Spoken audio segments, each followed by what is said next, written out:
Credit చోరీ నిన్న కూడా చూశాను నేను. నాకు నరవాళ్ళ ఏడవాళ్ళ నాకే అర్థం కావడం లేదు. ఎలాంటి వ్యక్తో విచిత్రమైన వ్యక్తి.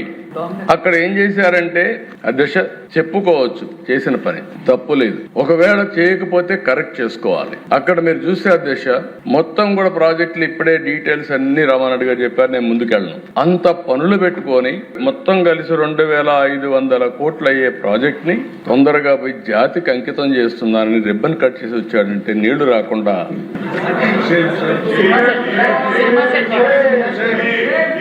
కుప్పంలో కూడా చేశాడు అధ్యక్ష. మా కుప్పంలో కూడా పోయి నీళ్లన్నీ కూడా పెడుతుందని చేస్తే ఒక ట్యాంకర్లో తీసుకుపోయి సెట్టింగ్ చేస్తే ఆ నుంచి బయట వస్తానే నీళ్లు ఎక్కిపోయినాయి అధ్యక్ష. అసలు నీళ్లు ఉంటాయి కదా అధ్యక్ష.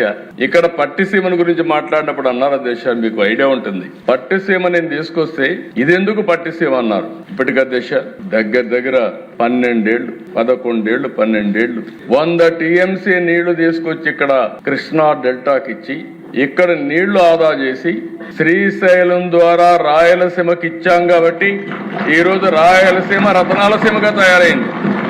ఇప్పుడు మనం మాట్లాడే అభివృద్ధి అంతా కూడా మీరు చూస్తే ఈ 10 ఏళ్లలో ఈరోజు అన్ని ప్రాంతాల కంటే వెలుగు వచ్చింది.